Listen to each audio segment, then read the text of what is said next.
The Lakers' search for size is heating up. A new draft target has emerged. Veteran centers are being linked to Los Angeles, and a former Luka Doncic teammate could be the next big trade move. Meanwhile, Kel'el Ware is drawing serious interest, and a major Kawhi Leonard question could impact the Lakers' entire offseason. Subscribe to SkyHook Report and stick around for the full breakdown. Is the clock already ticking on the Luka Doncic era in Los Angeles? And could the solution to keeping him happy lie with an $88 million former teammate who knows exactly how to win alongside him? Right now, the Lakers find themselves in the most high-pressure situation in professional sports. After a massively disappointing playoff exit in 2026, the mandate from the top down is crystal clear. LeBron James's future will dominate the mainstream media headlines, but the absolute #1 priority for President and General Manager Rob Pelinka must be building a legitimate, undeniable contender around Luka Doncic. Before arriving in Los Angeles, Doncic proved he could carry a franchise on his back, but this past season, he took it to an entirely new level. Despite a hamstring injury sidelining him during the Lakers' playoff run, Luka was an absolute monster, leading the entire NBA in scoring with an unbelievable 33.5 points per game. He proved beyond a shadow of a doubt that he remains one of the greatest offensive weapons on the planet,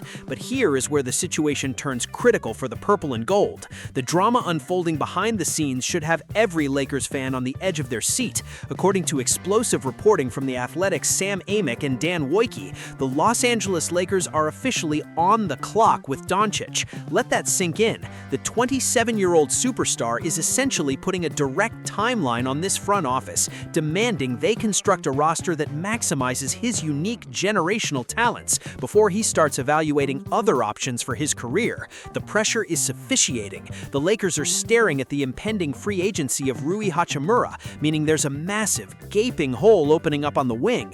Los Angeles desperately needs positional size, high-level perimeter defense, and floor spacing to surround their franchise cornerstone. At the same time, the Dallas Mavericks are undergoing a massive regime change. With Masai Ujiri taking over as president of basketball operations in Dallas, the Mavericks are pivoting hard toward a rebuild centered around Cooper Flagg, meaning highly valuable veteran pieces from their previous core are suddenly on the trade block. This brings us to the ultimate trade target that Pelinka should be on the phone pursuing this very second: PJ Washington. Bleacher Report's Greg Schwartz recently outlined why the Mavericks are open for business, noting that everyone outside of Flagg is essentially available. Washington, who carries an $88 million contract, is a 6'7" Swiss Army knife who boasts 373 career starts and averaged a rock-solid 14.2 points and 7 rebounds per game this past season. But the numbers only tell half the story. The facts are that Washington has already proven he is the ultimate complementary piece next to a ball-dominant superstar like Doncic. We all saw what happened during the Mavericks' spectacular 2024 NBA Finals run. Washington was an absolute defensive menace, guarding multiple positions while perfectly stretching the floor as an elite catch-and-shoot threat. Even though his three-point percentage took a slight dip in 2025, the Kentucky product remains a premium 3-and-D wing who offers the rare versatility to slide down and play the small ball center position in closing lineups. From a roster construction standpoint, executing a trade package for PJ Washington is the exact type of aggressive, win-now move that separates legitimate contenders from pretenders. If Hachimura walks in free agency, sliding Washington into that starting front court is arguably a massive upgrade defensively. You're acquiring a battle-tested veteran who doesn't need the ball to be highly impactful, which is the golden rule when building around Doncic. This move heavily mitigates the risk of defensive collapse on the perimeter and provides Luka with a trusted, familiar safety valve on the offensive end. More importantly, league sources suggest that Doncic would be ecstatic to have a roster modeled after that successful 2024 Dallas squad. The front office cannot afford to be passive. Hoarding future assets or agonizing over the luxury tax will only push Luka closer to the exit door. Pelinka has a clear path to satisfy his superstar's demands and significantly upgrade the starting five. The only question left to answer is, will the Lakers pull the trigger and bring PJ Washington to Hollywood, or will they let the clock run out on their championship window? What happens when the best offensive player in the world looks at his front office and flat out demands a massive upgrade at the most physical position on the floor? Welcome to the Los Angeles Lakers offseason, where the search for a dominant big man has become the ultimate make-or-break storyline. Before this season ended, the Lakers gambled heavily on DeAndre Ayton, hoping he could be the rim-protecting, lob-catching anchor this team desperately needed. That experiment failed, leaving a glaring hole in the middle of the paint. Now the stakes have been raised to an unprecedented level. Luka Doncic, the engine of this franchise, has made it absolutely clear to management that he expects to play alongside an A-list center next season. He knows that his pick-and-roll mastery is completely neutralized if he doesn't have a vertical spacer who can pressure the rim and clean up the glass. The pressure on longtime general manager Rob Pelinka is astronomical. He doesn't just need to find a big man, he needs to find the right big man in a highly competitive, incredibly expensive free agent market. The drama in this center search is defined by the terrifying balance between massive upside and devastating injury history. According to NBA insider Jeff Fisher, the Lakers have zeroed in on two incredibly high-profile veteran targets: Mitchell Robinson of the reigning NBA champion New York Knicks and Portland Trail Blazers defensive anchor Robert Williams III.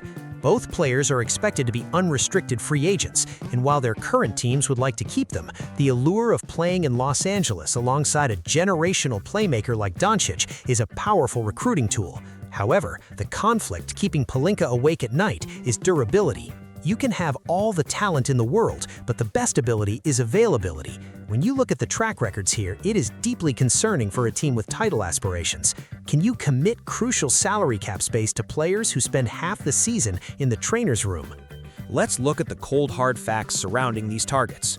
Robert Williams III is a defensive savant, a player who fundamentally changes opposing shot charts, yet in his 8-year career, the Time Lord has played over 60 games in a season exactly one time. Over the past 3 years combined, he has suited up for a total of just 85 regular season games. Mitchell Robinson has a slightly better track record, but not by much. He has only played 108 games over the last 3 campaigns in New York. The Lakers are also heavily monitoring restricted free agents like Jalen Duren of Detroit and Walker Kessler of Utah, but pulling Duren away from the Pistons, who are flush with cash and determined to sign him long-term, is likely a pipe dream. If the Lakers strike out on the high flyers, they may be forced to take flyers on older, floor-bound veterans like Nikola Vucevic, Jusuf Nurkic, or even a reunion with Kevin Love should LeBron James return to the fold. As an analyst looking at this roster construction, Pelinka is walking a terrifying tightrope. If you sign Robinson or Williams, you are acquiring an absolute game-changer when healthy. When they are on the floor, they completely unlock Doncic's passing angles, providing elite rim protection, relentless offensive rebounding, and a constant lob threat. But the risk of burning your cap space on a player who breaks down in April is a championship-ending scenario. Conversely, settling for a slow-footed veteran like Vucevic means you get offensive skill, but your defense gets absolutely hunted in the playoffs by quicker Western Conference guards. The Lakers have to make a calculated gamble. Do they bet their medical staff can keep an injury-prone star on the court for a deep playoff push, or do they play it safe and risk frustrating Doncic with a subpar athletic presence in the paint? The entire Western Conference is waiting to see how Rob Pelinka navigates this impossible dilemma. Who will be the man protecting the rim at Crypto.com Arena next season? What if the key to unlocking the Los Angeles Lakers championship puzzle isn't found in a massive blockbuster trade or a $100 million free agent signing, but rather hidden at the absolute bottom of the first round of the 2026 NBA draft? As the Lakers prepare to step to the podium on Tuesday night with the number 25 overall pick, the entire league is watching to see how they utilize their most flexible remaining asset. Before the offseason officially began, the Lakers were brutally exposed during a second-round playoff sweep at the hands of the Oklahoma City Thunder. That series laid bare the team's most glaring weaknesses: a desperate lack of explosive front-court depth and highly inconsistent perimeter shooting. The mandate from ownership is to build around Luka Doncic, and this late first-round draft pick is the very first domino to fall in what promises to be a franchise-defining summer. However, predicting what the Lakers will do at number 25 is currently impossible, as the front office's draft board seems to be shifting by the minute. The intense drama surrounding this pick lies in the philosophical battle happening inside the Lakers' war room. Do you swing for the fences on a boom-or-bust prospect who fell due to medical red flags? Do you draft a safe, NBA-ready rotation player? Or do you package the pick entirely in a desperate bid to win right now? ESPN's Jeremy Woo has recently projected Kentucky center Jaden Quaintance to fall to Los Angeles. Quaintance is a top-tier lottery talent, a ferocious, rim-running, shot-blocking athletic freak who perfectly fits the exact mold of big man that thrives alongside Doncic. But there is a massive catch. He is tumbling down draft boards because of severe lingering concerns about a torn ACL he suffered at Arizona State in March 2025, which limited him to just 4 games at Kentucky last year. If the Lakers' medical staff fails him, they might pivot to North Carolina's Henry Vassar, a 7-foot Estonian who shoots 42.6% from deep, or Texas wing Dalen Swain, a versatile Swiss Army knife who shot 34.4% from 3. The facts of this draft class present a fascinating menu of options for Rob Pelinka. Vassar averaged 17 points and 8.7 rebounds at UNC, providing the exact floor spacing element the Lakers' front court desperately lacks. If they want positional size on the perimeter, Swain offers defensive versatility. Other names swirling in the rumor mill include Duke's Isaiah Evans, a sniper who hit 38% from 3, and Iowa State's Joshua Jefferson, a 24-year-old plug-and-play senior who averaged 16.4 points and 7.4 rebounds with elite passing vision. But the biggest fact of all is the overarching salary cap math. The Lakers are simultaneously navigating Supermax extension talks with LeBron James and trying to fend off suitors for Austin Reeves. Because of these massive financial commitments, the number 25 pick might hold more value as a trade chip than as a developmental rookie. The Lakers are actively exploring scenarios to package this pick for an established veteran who can instantly contribute to a title run. Taking a step back to analyze the board, taking a calculated medical swing on Jaden Quaintance might actually be the smartest move for a team strapped for cash. When you are picking at 25 and capped out, you need to find a player who punches far above their draft slot. If Quaintance's knee holds up, you have just drafted a lottery-level lob threat for pennies on the dollar, instantly solving the athletic deficiency in the paint that OKC exposed. However, if the medicals are truly terrifying, trading the pick for a proven rotation piece is the only acceptable backup plan. You simply cannot afford to draft a project player who will spend 2 years in the G League when Luka Doncic is demanding a championship-caliber roster today. The draft does not exist in a vacuum. It is intimately tied to what happens with LeBron, Reeves, and the free agent center market. Will the Lakers pull off a draft day heist, or will they leverage their future to win right now? Tuesday night will give us our answer. Imagine the ultimate Hollywood plot twist unfolding right in front of our eyes in Los Angeles. The player who famously spurned the purple and gold to build his own empire across the hallway could suddenly be walking through the doors of the Lakers facility. Is it actually possible? Because a looming bizarre scandal combined with a massive financial standoff could make the unthinkable a reality for Rob Pelinka in this front office. For years, the narrative was simple and widely accepted across the league. Kawhi Leonard wanted to be in Los Angeles. It is the entire reason he left a championship parade in Toronto behind, choosing the Clippers in an attempt to be the anti-Laker and carve out his own legacy. But the landscape of Los Angeles basketball is violently shifting right now. The Lakers are desperately on the hunt to maximize their championship window around Luka Doncic, while the Clippers are inexplicably shifting gears. NBA insider Brian Windhorst recently highlighted a fascinating trend, noting that the Clippers have initiated a youth movement midway through the 2025-26 season. Suddenly, a 34-year-old Kawhi Leonard who is entering the final year of his deal looks completely out of place on his own roster. You have to ask yourself, why would a franchise opening a multi-billion-dollar arena suddenly pivot away from its franchise cornerstone? The drama runs much deeper than just a simple timeline mismatch or an aging roster. There is a dark cloud hanging over the Clippers organization right now, an unresolved NBA investigation sparked by Pablo Torre's explosive reports regarding salary cap circumvention. The allegation is that the Clippers attempted to secure Kawhi a payday completely outside of his standard contract, a massive violation of league rules. rules. If Adam Silver and the league office decide to drop the hammer, we could be looking at severe punishments that force an immediate and ugly split. And even if the league doesn't issue a heavy-handed ruling, the relationship seems fractured. ESPN insider Tim McMahon just dropped a bombshell on the situation, stating that any extension with the Clippers would require legitimate hard-nosed negotiations. McMahon made it clear, Kawhi is going to have to take a massive pay cut if he wants to stay with the Clippers. So what matters more to the two-time Finals MVP, staying in his hometown or getting what he feels he is financially worth? Let's look at the hard facts of this unprecedented situation. Kawhi's on an expiring deal, and the Clippers want him to take less money to extend his stay. If the NBA punishes the franchise for cap circumvention, he might hit the open market immediately as a free agent. But if he demands a trade because he flat out refuses a pay cut, the sweepstakes officially begin. In right across town, the Lakers have a glaring need for a two-way elite wing to pair with Luka Doncic. Even at his advanced age, the fit on the court is undeniable, providing the perimeter defense and secondary scoring that Luka desperately needs to conserve energy for a deep playoff push. But the financial gymnastics required to make this happen are absolutely terrifying for a front office. A max contract for a 34-year-old with a notoriously tricky injury history is the ultimate roll of the dice for a franchise already walking a tightrope with the salary cap and the luxury tax. If money matters as much as location, Kawhi's demands will test the limits of what the Lakers can afford. From a pure basketball analysis standpoint, adding Kawhi Leonard alongside Luka Doncic creates an absolute nightmare scenario for the rest of the Western Conference. The sheer gravity of those two offensive engines would completely break opposing defenses, while Kawhi's veteran presence would instantly elevate the Lakers' defensive ceiling. But this isn't a video game. The risk is astronomical. You are committing significant assets and cap space to a player entering his mid-30s who rarely survives a full regular season unscathed.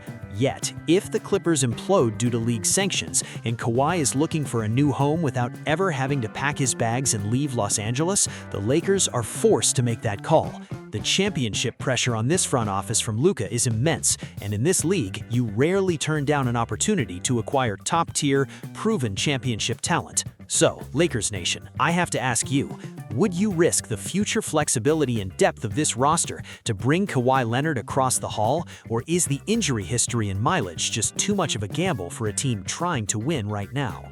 What if the biggest ripple effect of a monumental Giannis Antetokounmpo blockbuster trade doesn't happen in Milwaukee or Miami, but right here in Los Angeles? The Lakers are reportedly circling a massive multi-team mega deal, and the prize could be the exact piece Luka Doncic has been desperately waiting for to anchor this defense. We all know the pressure inside the building is mounting by the day. Reports are loud and clear that Luka Doncic is putting immense, undeniable pressure on the Lakers front office to get something done immediately. He wants an impact signing or a major trade that solidifies this roster for a legitimate playoff push. The Lakers have been relentlessly scanning the free agency and trade markets for center targets, looking for that perfect rim-running, floor-spacing big man to complement their backcourt. Enter the Miami Heat. The Giannis sweepstakes continue to rage on, and the Heat have emerged as the primary suitor in pole position to land the Greek freak. But to make the complicated salary cap math work, Miami is going to have to facilitate multi-team trade packages, sending out young, high-upside assets. That is exactly where highly touted center Kel'el Ware comes into the picture, and the Lakers are waiting to pounce. Ware's current situation in Miami is a textbook case of a talented, high-ceiling player trapped in the completely wrong environment. Across his 2 NBA seasons, he has flashed immense potential, looking every bit of the part of a modern NBA big man. But there is a massive roadblock in his way: Bam Adebayo.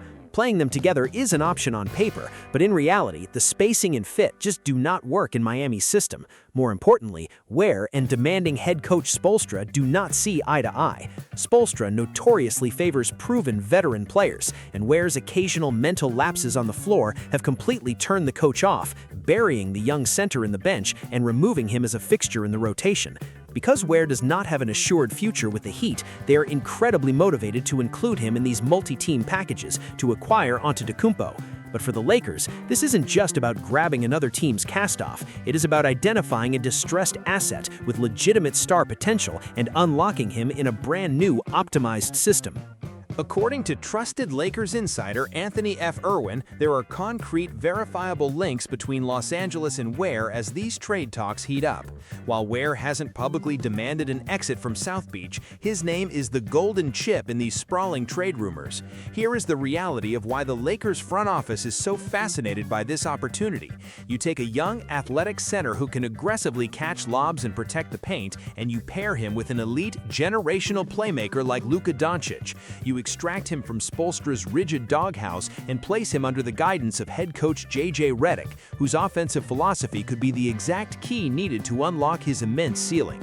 Doncic's gravity would draw the defense, leaving Ware wide open for high-percentage shots and devastating alley-oops. This is the exact type of savvy, under-the-radar acquisition that championship-contending front offices make. This specific move is how you extend a championship window while managing your salary cap responsibly. Kel'el Ware has the sheer physical tools and natural instincts that you simply cannot teach a player.